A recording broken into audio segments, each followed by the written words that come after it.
Napakalalim po at napakataas ng mga naabot ng emosyon ng Psalms.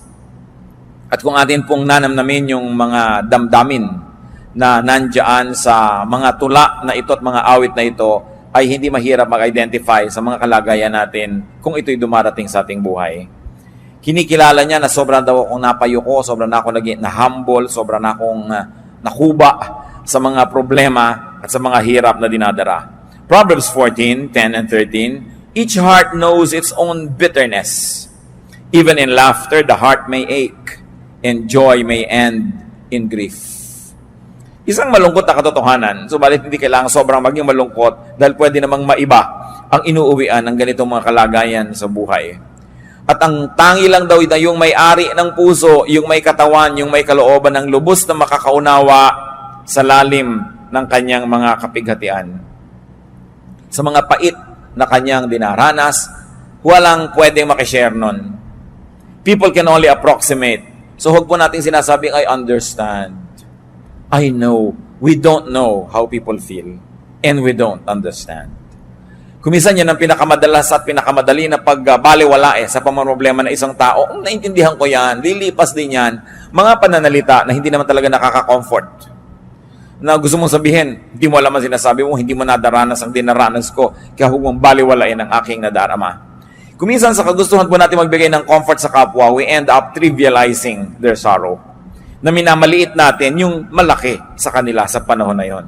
Tanging yun lang daw may-ari ng puso ang nakakaunawa, nakakabatid ng hapdi, ng pait na nadarama nito. At kahit daw sa kabila ng ating mga halakhak, ikaw na may-ari ng puso, nalalaman mo na may lungkot kuminsan kasama yan. Merong mga pangamba. Na kuminsan nagsasaya ka lang, kaya mga tao naglalasing, kuminsan nagpa-party, kuminsan nagwawala, nagkakalat. They're trying very hard to be happy or to appear happy or to sound happy because they know that they are not.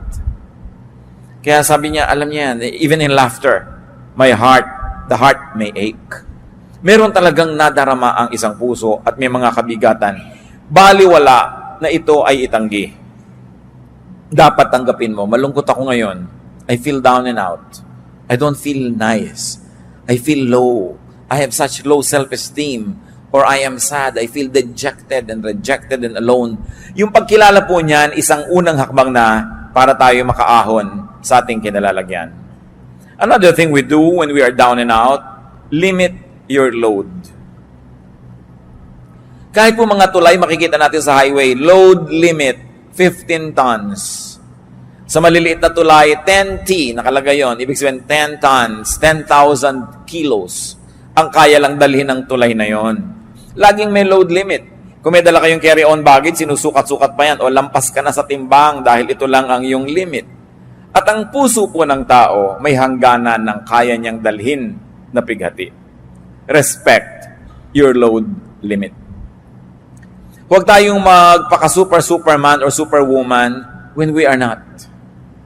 Huwag nating pagmukhaing magaan kung hirap na tayo. Kailangan na bawasan ang pinapasan ng tao. Lalo't ang pinapasan ay kasalanan, hindi mo na madala-dala, kailangan magbawas ng mga kasalanan para gumaan-gaan ang ating nararamdaman. Psalm 38 verse 4, my guilt has overwhelmed me like a burden too heavy to bear. Wala na yatang bibigat pa na dalahin kesa sa guilt. Yung inuusig ka ng yung budhi, napakahirap dalhin yan. At kung nilalasing mo ang iyong sarili, nililibang mo ang iyong sarili para malimutan mo ikaw nagigilty, lalo lang yan bumibigat. At kung tayo po ay nasa isang uri ng ginagawa natin na lalong nagpapabigat ng kalagayan, what is important to do is to get out of the game. Kailangan nakikita natin, ano ba yung source ng aking sorrow? Ano yung source ng aking mga pagiging down and out? Kailangan magbawas ako nito. Tanggalin ko ito o tumakas ako mula sa ganitong mga kalagayan.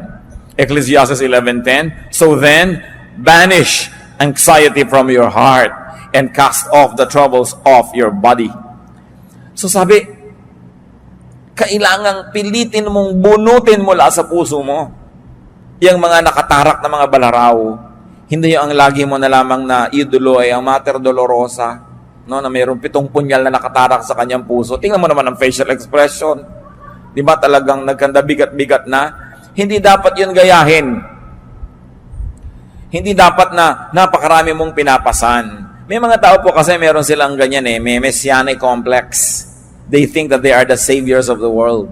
Papasanin nila ang daigdig. Pero merong kaya ang tao at merong hindi na kaya. Kung meron tayong activity na sobrang stress ang ibinibigay sa atin, stop. Have a break. Have a vacation from it. Kung meron tayong mga relasyon na talagang stressful, putulin, wakasan, o bigyan muna ng recess, bigyan ng break. Kailangan isara ang pinanggagalingan ng mga nagpapahirap. The Arabs have a saying, close the door that brings in the draft. Yun daw pinto na pinapasukan ng ambon, ng hangin, ng ulan na isara. At bakit pinto? Kasi wala mga bintana ang bahay nila. No? Sa Arabian Peninsula, the architecture there, wala talaga mga windows. So ang isasara nila, pinto, sa atin, bintana. At tayo kasi may mga media agwa, bihira tayong tinatamaan ng ulan papasok sa bintana, di ba? Pero sa kanila, basta umulan kasi hindi kasama sa plano ng architecture nila, pasok agad sa bahay nila. So sabi nila, close the door that brings in the draft, even the wind that you don't like. Mga kapatid, kung sakasakali that you're feeling down and out, or you're about to feel down and out, i-identify nyo agad saan nagmumula itong feeling na ito. Sino ang nagdadala nito sa buhay ko? Anong activity ko ang pinagmumulan nito? At agad-agad ninyong itigil, isara, bitawan, pagpaalaman dahil hindi marapat na patuloy kayong magdala ng load hanggang mag-break. Marami mga nagbe-break Kahit yung mga circuit breakers. May load lang dapat ang isang bahay na dinadala niya ng kuryente. Kaya tayo may fuse. Pag sobrang pumasok na kuryente, hindi kakayanin ng load, magtitrip ang fuse. Titigil sa pag-andar para i-protect yung bahay sa pagkakasunog. Ang katawan natin, may load yan ng pagod, kaya natutulog. Kaya itinutulog yan, kasi sinasabi ng katawan mo, tapos na ang load mo, hanggang dyan ka na lang. Ano nangyayari po sa mga nagda-drugs? Kadalasan 3-4 na araw walang tulog. Kakaya nilang tumayo na walang tulog. Pero tingnan nyo, para sila mga naglalakad na kalansay. Kasi hindi talaga kaya ng katawan, artificial lang yung power. At lahat ng bagay na artificial, may bayad. May singil. Ang hindi ipinagpapahinga, ipagpapahinga mo rin yan. Kaya yung talagang ayaw magpahinga, nagkakaroon ng karamdaman. Wala nang magawa dahil talagang hindi na kayang bumangon. Babawi at babawi ang katawan sa mga utang natin sa Kanya. So what could be giving you load? Limit your load. You have to be kind to yourself. Another thing to do when we are down and out is to share your burden. You not only limit your burden, but you also share your burden with a friend. To confide in a friend is very important. Napansin niyo po ba na kuminsan maihingan niyo lang ang problema niyo sa isang napagkakatiwalaang tao kahit wala siyang ibinigay na payo, kahit hindi siya nagpautang, kahit wala siyang ibinigay na tulong, gumaan na? That's important to have friends. Friends divide our sorrow and they multiply our joy. Kaya pag tayo po may mga dinedevelop na mga friends, una, we enjoy the friendship. 2, they enjoy our friendship. And 3, if you have not yet relied on that kind of friendship, you are just saving for a rainy day. Nakakailanganin mo isang kaibigan na pwede mong pagkatiwalaan, pagsabihan ng mga problema mo na hindi mo masabi sa iba, nakakagaan. Deuteronomy 1:12, but how can I bear your problems and your burdens and your disputes all by myself? Sabi, hindi ko kaya yan mag-isa. Kailangan meron akong kasama. Kailangan meron akong katuwang. Ecclesiastes 4:10, if one falls down, his friend can help him up. Kung wala kang ginawa kundi magyabang sa iyong kaibigan, magpa-impress, magpasikat, paano mong aaminin sa kanya ang iyong mga suliranin? Paano ka magpapatulong sa mga kabigatan? Kaya kailangan meron ka man lang 1 o 2 tao sa mundo na hindi mo ini-impress. Yung kung ano ka lang yun ang pagkakaibigan ninyo, hindi yung kung ano yung akala niya tungkol sa'yo. Kasi talagang pag naman problema na po ang tao, ang pinakamahalaga, yung may makakaharap kang tao, hindi mo kailangan magkunwari. Hindi mo kailangan magbalat kayo. And it is a gift of God to have at least one person like that in your life na maaamin mo ang mga ipinakakalihim-lihim mo sa buhay. At kung minsan, malaman lang niya yun at malaman mong alam niya, napakalaking tulong na sa iyong buhay. Ecclesiastes 4:10, but pity the man who falls and has no one to help him up. Hindi daw ang tunay na kahabag-habag. Friends can be angels, especially in difficult moments. And friendship in the Bible is very precious. Proverbs 17:17, a friend loves at all times, and a brother is born for adversity. Kaya daw may kaibigan, kaya tayo may mga kapatid, para sa mga panahon ng kagipitan. Bagamat dapat ang nagsasabi nun ay yung tumutulong, hindi yung nangangailangan ng tulong. Pag sinabing, that's what friends are for, dapat ang nagsasabi nun, yung tumutulong, hindi yung nangangailangan. That's what friends are for, kailangan tulungan mo ako. Naiiba yung value. Yung ikaw yung tumutulong, ayaw niyang tanggapin. So, that's what friends are for. Nandito ako para katulungan. Ang nagsasabi niyan po yung tumutulong. No? Hindi natin inuobliga mga kaibigan natin, that's what friends are for. Therefore, ay mumolestyahin kita. But a friend loves at all times.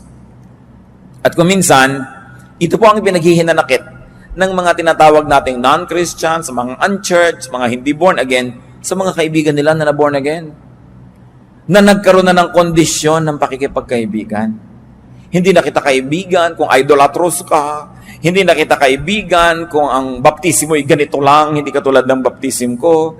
Hindi na kita kaibigan pag ganito ang doctrinal stand mo sa ganyang bagay, sa ganung bagay. Nagkaroon ng patakaran ng pakikipagkaibigan. Samantalang sa Bible mismo sinasabi, a friend loves at all times. At kung nangangailangan po tayo ng modelo, hindi ba sapat pa at lampas-lampas pa ang Panginoong Hesus na modelo? That while we were yet sinners, He loved us. So why can't born-again Christians love people who don't share their convictions? Why can't born-again Christians not love people who don't share their religious color? Nilalagyan natin ng patakaran. Dapat nga, mas kaya mong umibig. Mas kaya mong magmahal dahil meron kang Kristo sa iyong puso. Pero yung iba, kumikitid talaga ang isip. Akala lang, ibig sabihin na maging born-again Christian, Bible-based Christian, evangelical Christian, maging judgmental. Na pagka hindi ka nakakaabot sa aking mga pamantayan na pang-religyoso, hindi ako makikipagmabutihan sa iyo. I will treat you like a pagan, like an outsider. Nababaligtad. Dapat ang Kristiyano, mas kaya nating umibig ng walang patakaran. Sapagkat yun ang pag-ibig ni Jesus sa atin. At yun ang pag-ibig na minodelo ni Jesus na dapat tularan ng lahat ng nananalig sa Kanya. Proverbs 27 verse 10, better a neighbor nearby than a brother far away. Aanin mo nga naman ang kapatid mo na talagang mamamatay para sa iyo, pero ang layo. So maraming panahon daw, higit lalong mabuti ang isang kaibigan ng isang kapitbahay na malapit kaysa isang kapatid sa laman na malayo naman. At sabi pa nga ng Proverbs 18:24, there is a friend who sticks closer than a brother. May mga kaibigang higit pa sa kapatid kung magmahal. At yun ang mga kailangan natin Bihirang-bihira na iiwan ka ng kaibigan mo Mas marami pa ngayon iniwan ng asawa kaysa iniwan ng kaibigan. Kaya hindi ibig sabihin na kayo nag-aasawa na wala na kayong kaibigan. Although your asawa should be your best friend, no? Pero kailangan may kinukultivate ka rin ng ibang friendships. Kasi pag nagka-problema ka ngayon sa asawa mo, kanino ka na ngayon sasandal? Kanino ka na ngayon tatakbo? Kanino ka na hihingi ng tulong? Kailangan ang tao hindi nagsasara ng mga pinto niya sa mga mahahalaga niyang relasyon, lalo ang pakikipagkaibigan. Pero, at ito'y napakalaking pero, yung mga dati niyong kaibigan, no? Hindi niyo na dapat ipagpatuloy ang pakikipagkaibigan kung may asawa na kayo. At yung mga dating mga kaibigan, hindi na kayo dapat umaaten sa kasalan ng mga kaibigan ninyo na magpapakasal. Kasi day nila yun nang aagaw ka pa kuminsan ng eksena ng bride o ng groom dahil ipinaggigiitan mong yung sarili. Kasal nila, nandun ka. Nakaka-offend. At may mga nakita na akong ganyan. Kasal lang may kasal, nandun pumupuesto pa at nangaagaw pa ng eksena. Alam na alam ng lahat, may kahapon sila na pinagsaluhan nung isa doon sa ikakasal. Tapos andun pa siya at gusto pang makisalo habang buhay. No?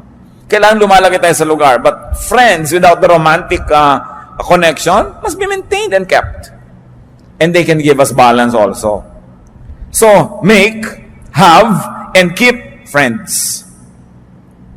Kung maglalagay tayo ng therefore sa mga pinag-uusapan natin, kailangan ng tao talaga may mga kaibigan. Mapalad yung mga tao na yung kalagayan nila sa buhay ay mas madaling makipagkaibigan. Kasi meron pong mga kalagayan na hindi ganun kadali na makipagkaibigan. Hinihingi ng inyong kuminsan ng mga tungkulin na maging mailap kayo ng konti sa mga tao dahil may pinangangalagaan kayo na integridad ng inyong mga tungkulin. Pero mas higit na mapalad yung mga hindi kailangan gawin yon sapagkat mas madali sa kanila ang makipagkaibigan. What else should we do when we're down and out? Get and receive help, which is what we have been talking about anyway. Kailangan ang tao tumatanggap ng tulong. Paminsan-minsan, hindi yan masama. Ang masama lang kung wala na tayong ginawa kundi sumandal, maging pabigat sa kapwa natin. Pero there are moments. Job 16:20, my intercessor is my friend as my eyes pour out tears to God. So kung sino ang nag-i-intercede for us, those who are praying for us, those who are standing between us and other people, our intercessors, they are friends. So how can we develop friendships? Help others when able. Isaiah 41:6, each helps the other and says to his brother, be strong. Napakahalaga nung nagtutulungan at nagpapalakasan at pinapalakas mo ang iyong kapwa. Plant and therefore harvest good seeds. Habang gumagawa po tayo ng mabuti sa ating kapwa, dapat lang nating itanim sa ating isip na gumagawa tayo ng mabuti. Period. Pero alam din natin na ang Biblia rin ang nagsasabi na ang mga paggagawa ng mabuti meron ding kakambal na pag-aani. Pero ang napakasarap po na isa-isip habang gumagawa tayo ng mabuti sa ating kapwa, ipag-pray natin, Lord, ito pong tinutulungan ko, nawa kahit kailan, hindi ko kailanganin ang tulong niya. Hindi dahil mayabang tayo, kundi sabi natin, Lord, i-bless niyo po ako na lagi na lang akong tumulong ng tumulong sa kapwa. Magbigay ng magbigay. Kahit hindi na dumating pa yung panahon na ako ang sisingil, ako ang nangangailangan dahil total, lagi mo naman akong binibless. Hindi masamang prayer. Kasi na-check din ang ating mga intention. Kasi kung minsan, tulong tayo ng tulong, yung pala dahil natutulungan din ito ko later, investment lang. Napakaganda nung tumutulong ka lang dahil gusto mo lang tumulong. Pero kahit pa nga, hindi ganun kalinis lagi ang iyong kalooban, ang sinasabi sa Bible, pag may itinatanim, may inaani ang tao. So just always consider it. When you're doing good, you're just planting and planting and planting. If you are not able to harvest from the same person, the God of the Bible who says, what you sow you will reap, will see to it that you will reap it from somewhere else, from someone else, basta darating at darating aani ng itinatanim. Kaya napakainam po mga kapatid, na gawing policy natin sa buhay. Kung tayo'y matibay, at anong ibig sabihin ng matibay? Yung hindi tutumba ka na, matibay ka lang, nakatayo ka, humanap ka lagi ng matutulungan. Magtanim ka ng mabuti.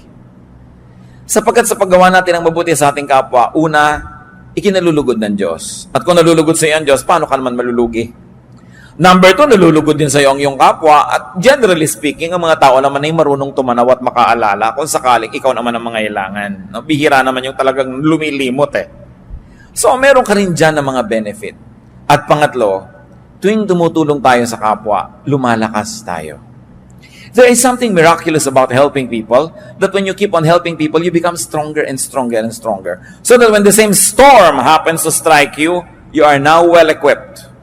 Not only to survive, but also to prevail. So plant good deeds. Galatians 6:7, a man reaps what he sows. Kung ano itinatanim ng tao, inaani. 2 Corinthians 1:3-4, praise be to the God and Father of our Lord Jesus Christ, the Father of compassion and the God of all comfort, who comforts us in all our troubles, so that we can comfort those in any trouble with the comfort we ourselves have received from God. Parang masyadong verbose, pero ang ibig lang sabihin, pag nagko-comfort ka ng iba, pag ikaw naman ang nangailangan, you will also be comforted. Either the people that you have comforted will comfort you back, or other people that you have not comforted will comfort you, or in any of the case, God will cause you to be comforted. Walang pagbibigay ginhawa sa kapwang nagigipit, walang pagbibigay tulong ang hindi sinusuklian ng langit ng gantimpala. What else do we do when we are down and out? Seek God. Madalas, yun lang pala ang dapat gawin kasi nagiging paalala ng kalangitan sa taong nakakalimot yung mga kanyang pagiging down and out. Sometimes feelings of inadequacy and failure, even ill health, danger, are just reminders from God that we are forgetting Him. At ipanalangin natin na hindi na kailangan natin ng mga dramatic reminders from God para lang tayo magbalik loob at maalala siyang muli. Dahil talaga namang 99.99% ang taong nagigipit, nagkakasakit, nagkakaproblema, biglang nagiging makadiyos muli.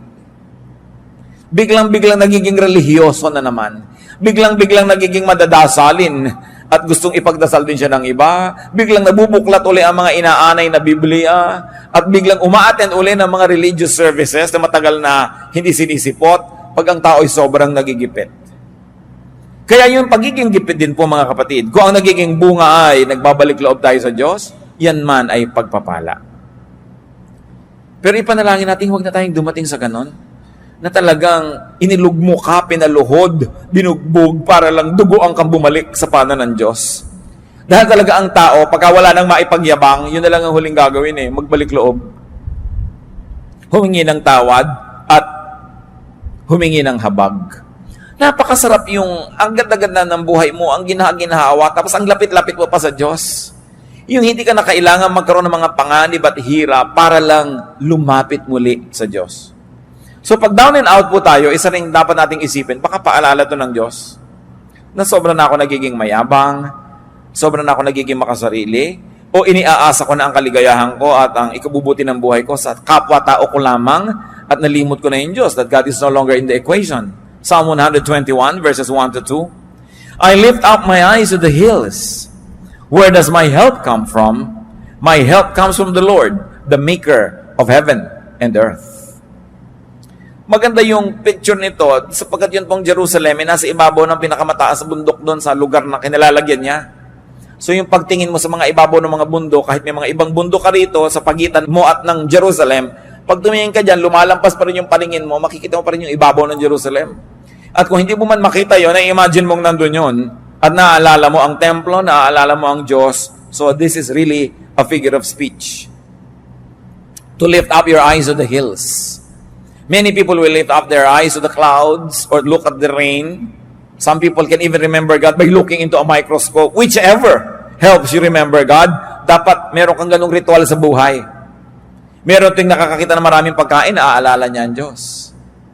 Meron naman na tuwing kikilo siya at malusog, naaalala niya ang Diyos. Dahil na ikukumpara niya nung siya ay halos malumpo na hindi makalakad. Ngayon, ramdam na ramdam niya yung lakas niya, naalala niya ang Diyos. Ano pang nagpapaalala sa inyo sa Diyos? So this writer of the song says, I lift my eyes to the hills. What do you do? Physically, symbolically, to remember God. Mahalaga meron tayong ganun. So, kung meron po tayong mga panlulumo, if we're down and out, una nating isipin, may kasalanan ba ako sa Diyos? Meron ba akong dapat isuko? Meron ba akong dapat na ayusin? And repent if needed. Repentance lang palang kailangan.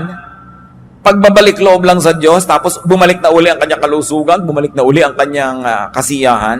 At kung hindi man bumalik yung kalusugan, hindi man bumalik yung kasiyahan o kayamanan, yung nagbalik loob ka sa Diyos, by itself is a prize. Hindi mo sasabing, Lord, nagbalik loob na ako sa inyo, o nasa na yung ginhawa, nasa na yung premyo, nasa na yung kayamanan. Sapagkat yung pagbabalik loob lang sa Diyos, mismo yun na ay isang gantimpala. Pero kadalasan may dagdag pa yun Kasi tayong mga tao, laging gusto nating may dagdag. Tuwing bumibili ka, laging gusto mong may dagdag. So dinadagdagan ng Diyos na nagbalik loob ka na by itself is a blessing. May mga kasama pa yan. Usually, nare-restore yung health, nare-restore yung negosyo mo, nagkakaroon ng kaayusan na inyong buhay, nakakakita ka ng mga nasusukat, nararamdaman na mga patotoo na ang Diyos ay nalulugod sa iyo. Ano pang nangyayari sa isang taong alam na alam niyang may kasalanan siya, meron siyang mali, nagkakanda ganyan na yung buhay niya dahil sa kasalanan niya, pero nagmamaang-maangan pa siya? Ano nangyayari? Psalm 32, verses 3 to 5. When I kept silent, my bones wasted away through my groaning all day long. For day and night your hand was heavy upon me. My strength was sapped as in the heat of summer. Then I acknowledged my sin to you and did not cover up my iniquity. I said, I will confess my transgressions to the Lord, and you forgave the guilt of my sin. Napakagandang patotoo ito. Inaawit-awit ng mga henerasyon ng mga mananampalataya. Sabi nung nagmaang-maangan ako, nung ikinubli kong aking mga kasalanan, itinago, at pinagmukha kong hindi ito kasalanan, sabi, pati ang aking mga buto ay halos mga bulok ng hina.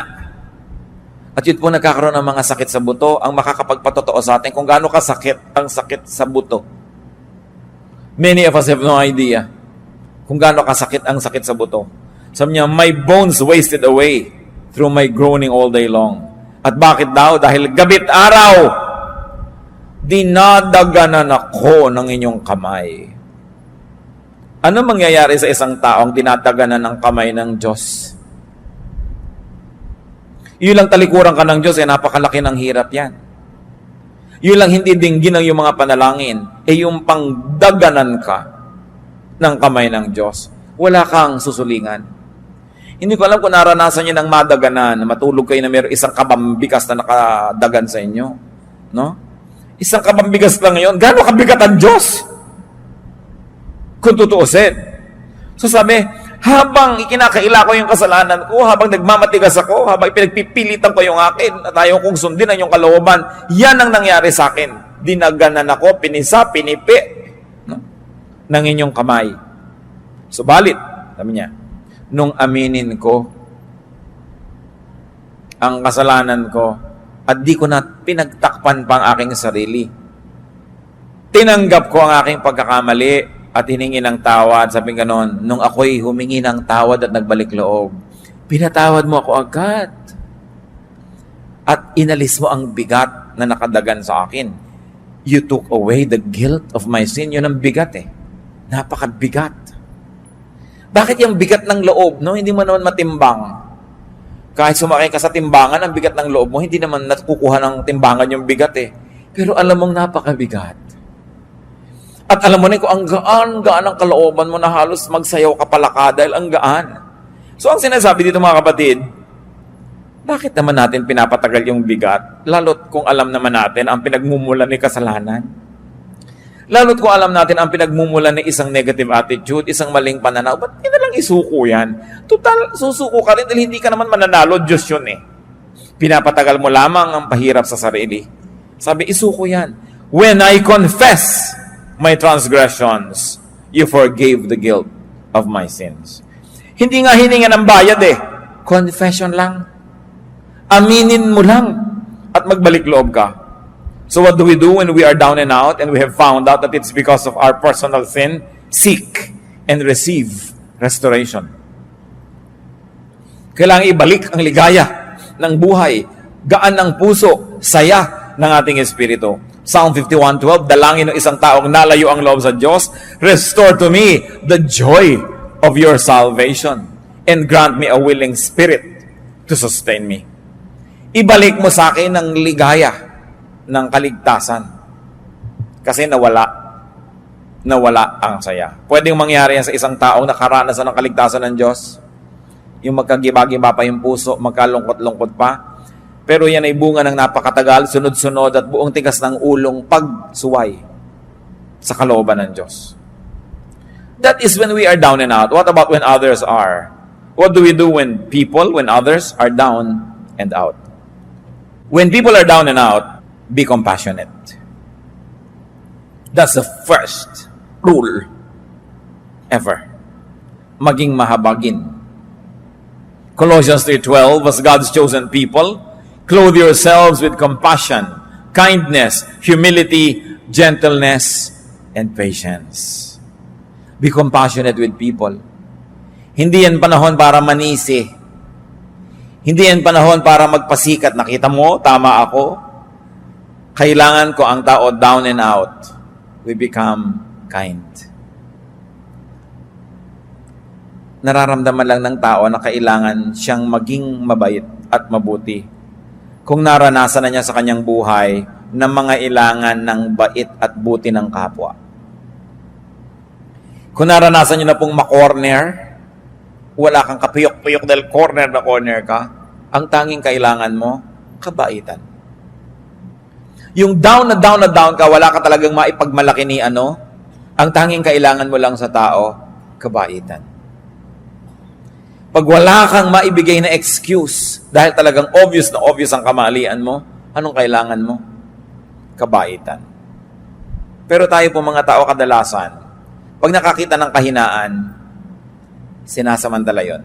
O gaganunin mo pa ngayon. Eto ka ngayon, lalapit-lapit ka sa akin.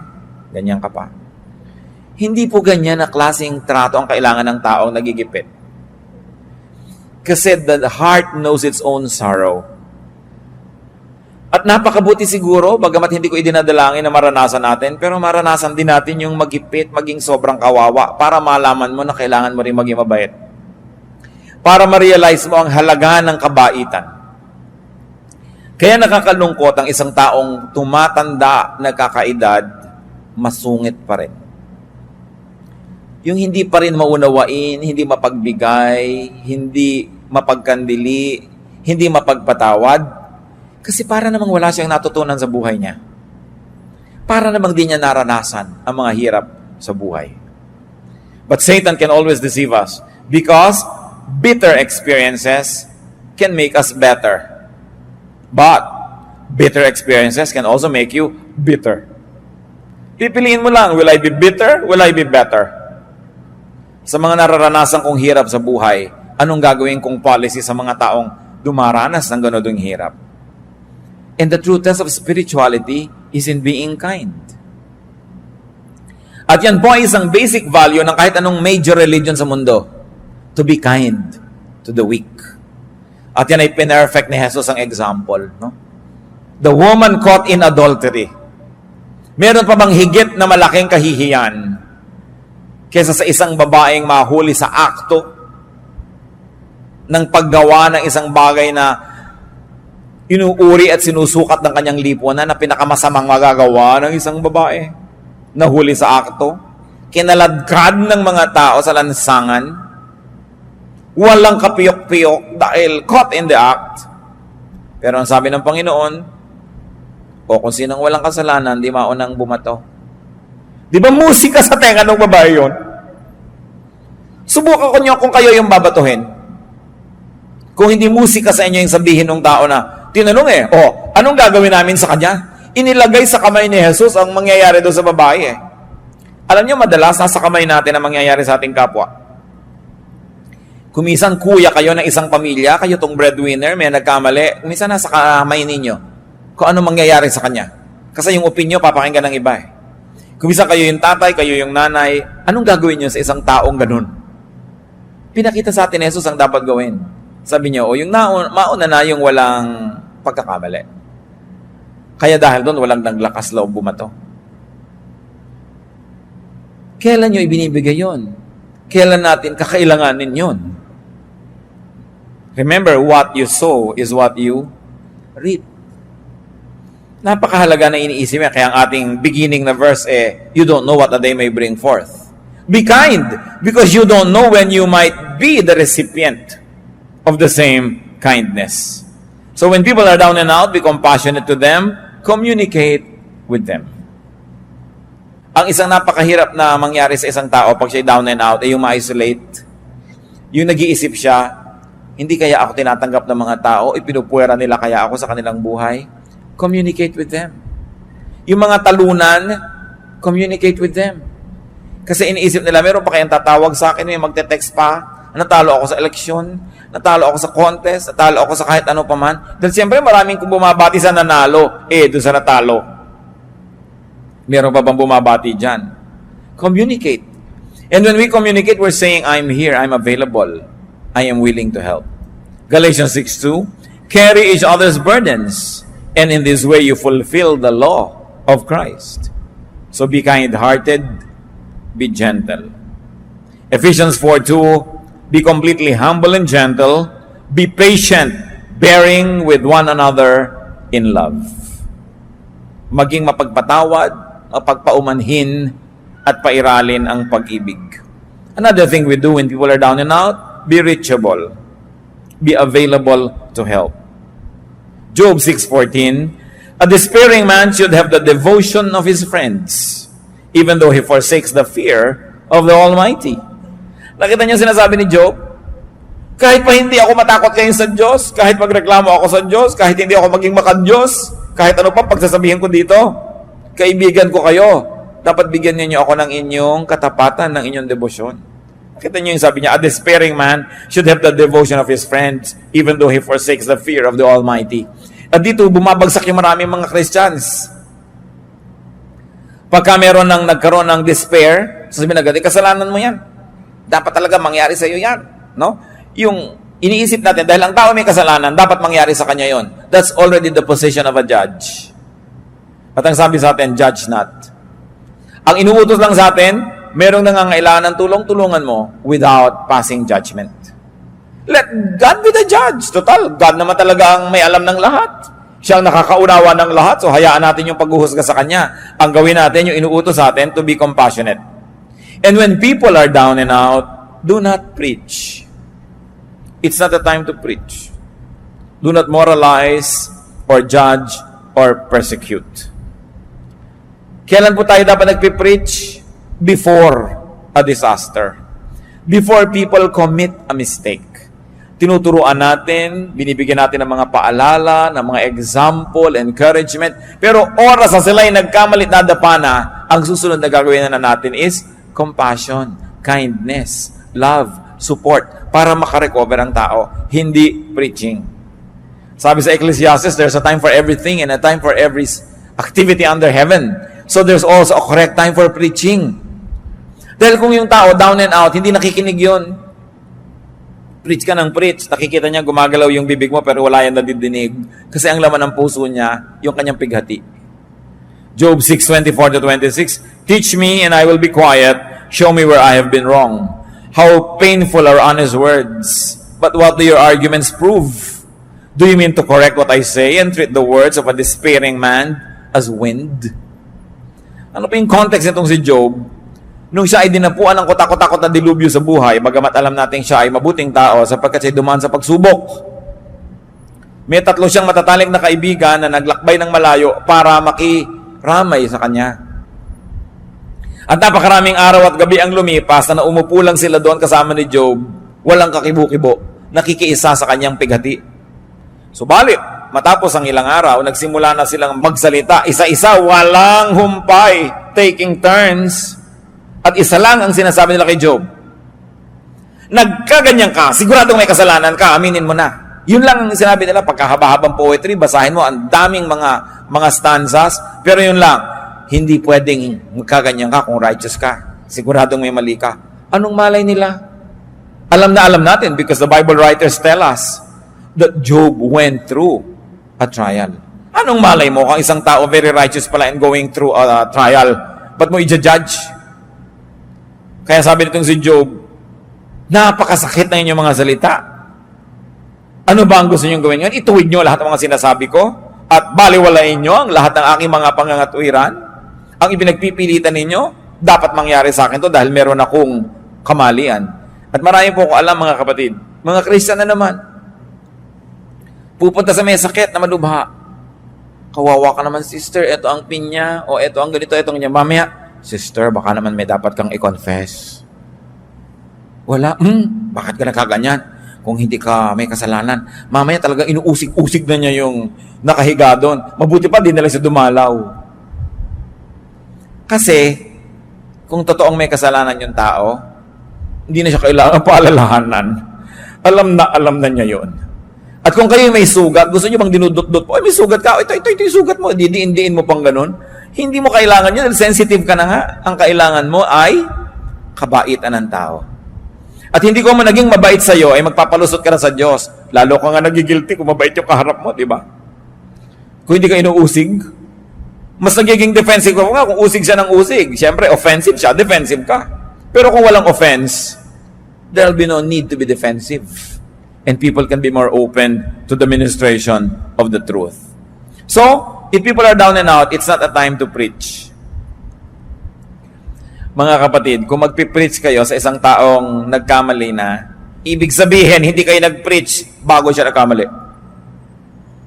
Ibig sabihin, marami kang pinalampas sa pagkakataon, doon ka dapat nagturo, doon ka nagbigay ng patotoo, doon ka nagbigay ng example. Pinalampas mo, tapos ganyan ka pa magtuturo kung kailan nagkamali na. It's not a time for that. Although, I believe that there's a time for another preaching. There is a time for another reminder, but not during the moment of crisis. Because the person will not be mentally and emotionally receptive to you. What does he do when people are down and out? Be discreet. Be silent. And be tasteful in helping others. Lalo yung mga counselors, you must never talk about your counselees. Except, of course, in a clinical record, because some groups, churches, have clinical records of counseling. It's also one way to monitor what kind of counsel the people get. It's a way to monitor what kind of counseling the counselors dispense. So some records are kept, but identities are kept secret. Kailangan discreet ang tao. You don't drop names that you help. Matthew 6:3-4, but when you give to the needy, do not let your left hand know what your right hand is doing, so that your giving may be in secret. Then your Father who sees what is done in secret will reward you. And that goes for giving advice, for giving help. Hindi na natin ipinamamalita ang ganyang mga bagay. Tahimik lang tayo. Napaka-importante na ang tao discreet, hindi matabil, hindi madaldal. Lalo't kayo ay nasa mga service-oriented work. Kung kayo halimbawa ay nagre-retoke ng muka, yan ang inyong hanap buhay, may nire-retoke ka ngayon dito, kung sasabihin, si ano nga, nire-retoke ko yun eh. Si ganito, nire-retoke ko. Dahil hindi ka pagtitiwalaan ng nire-retoke mo, hindi, ipamamalita mo rin pala siya. May mga taong ganoon, hindi marunong mag-keep ng mga names. They are just too glad and too foolish to blurt out sensitive information. So it's important to be discreet when you are helping, when people are down and out. Kaya po yung iba, kahit nasasabog na ang dibdib, hindi makapagsiwalat at hindi makapagbulalas sa takot na idaldal nyo. Pero kung tayo lang ay napagkakatiwalaan at napapatunayan natin sa kapwa natin na pagkakatiwalaan tayo, kung dumating ang pangangailangan na kailangan nila ng mapagkakatiwalaan, lalapit sa atin, it's a great, great, great gift that we could give to people. I will place that among the top 3 gifts that you could give to others, that they trust you. And if you're really trustworthy and they trust you, can you imagine what kind of gift you give them? You assure them that they can trust you and they can share things with you. Anong luwag ang maibibigay natin sa tao? Anong uri ng ginhawa ang maibibigay natin kung tayo ay napagkakatiwalaan? And of course, what else do you do when others are down and out? Of course, pray for the person in need. James 5:16, therefore confess your sins to each other and pray for each other so that you may be healed. The prayer of a righteous man is powerful and effective. So ipanalangin ang mga tao who are down and out. Avoid talking about them. Napakadaling matukso na pag-usapan ang mga hirap at ang mga crisis ng kapwa. Pero dapat ipanalangin kaysa pag-usapan. Helping and being helped are parts of life.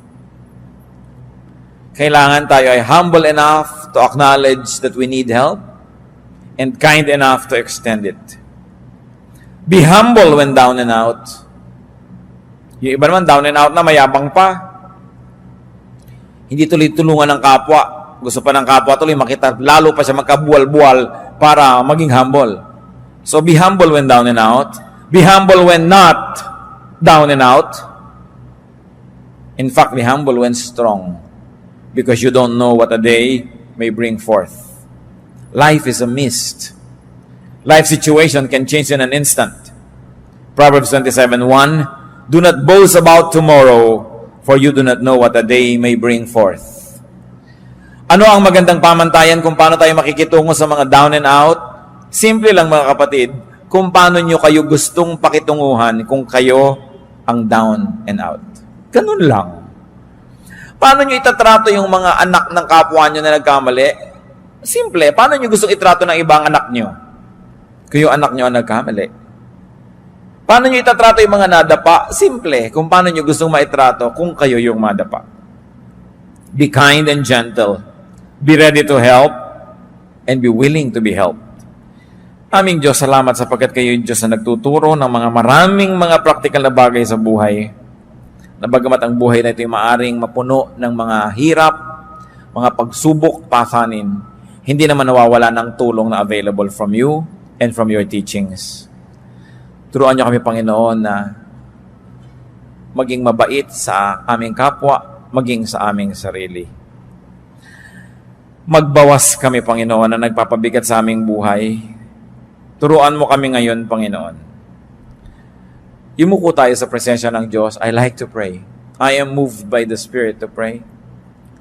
Nais ko ipag-pray ngayon ang mga kapatid nating sa ating pagbubulay-bulay at pag-iisip, lalo naging malinaw sa inyo na meron kayong mga pabigat sa buhay na kayo rin naman na may kagagawan. O kung di man kayo ang diretsahang may kagagawan, pinapayagan nyo kasi kaya kayo nabibigatan. Pero ngayon, gusto nyo na gumaan ang inyong dala. Kung ngayon nagpapasya kayo, natitigilan nyo na ang paglalagay sa sarili nyong likod ng mga pabigat, o kaya di na kayo papayag na pabigatan pa kayo ng mga iba o ng mga sitwasyon. I like to pray for you. We will ask God for strength, and we will ask for God's help that you may be able to do the right thing to do to limit your load.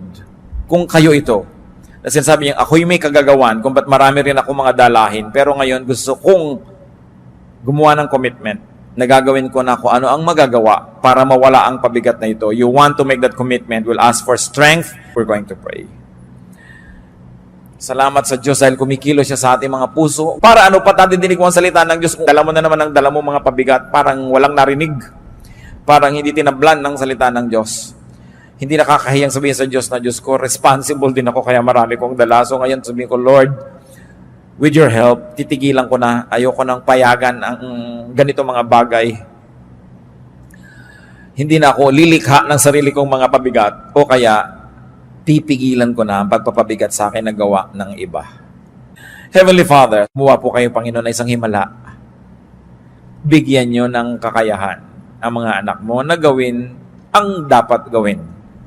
Kung sila ang may kagagawa ng sarili nilang mga kabigatan, turuan mo ng gagawin para matigilan ito, O Diyos. Lalong-lalo kung alam na naman ang dapat gawin, ang ibigay niyo, Panginoon, isang matibay na pasya na itigil ang mali at gawin ang tama para mawala ang mga pabigat na sila mismo naglalagay. At kung sa pagtayo ng iyong mga anak, meron namang kabigatan galing sa iba, pero pinapayagan nila. Ang kahulugan ng pagtayong ito, Panginoon, na ayaw na nilang payagan ito, they will say no.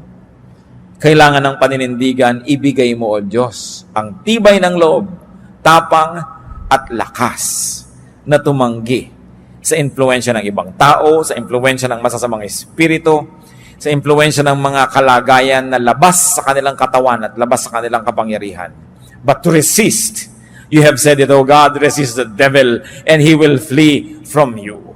By standing up, many of your children would like to resist the work of the devil in their lives. O Lord, give us the wisdom to know specific steps, what to do and what not to do, para huwag payagan ang patuloy na pagpapabigat sa buhay na galing sa labas.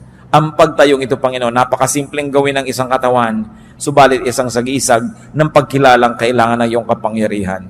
Igawad mo, O Diyos, ang kapangyarihan, karunungan, kaliwanagan na kailangan ng iyong mga anak para mapagaan ng mga buhay mula sa mga sariling kagagawan o kagagawan ng iba. Tanggapin niyo ang hinihiling niyo sa Diyos na kalakasan at patuloy tayong yumuko sa presensya ng Diyos. Pray in silence and may the Spirit of God minister to each one of us. Love to you, mga pamangkin. Dito tayo mag-aral ng salita ng Diyos. Dito tayo mag-aral ng mga practical na bagay. Magdalanginan para sa isa't isa. Makinig ng mga mensahe. At dito tayo magsasama-sama spiritually sa ating official Ed Lapis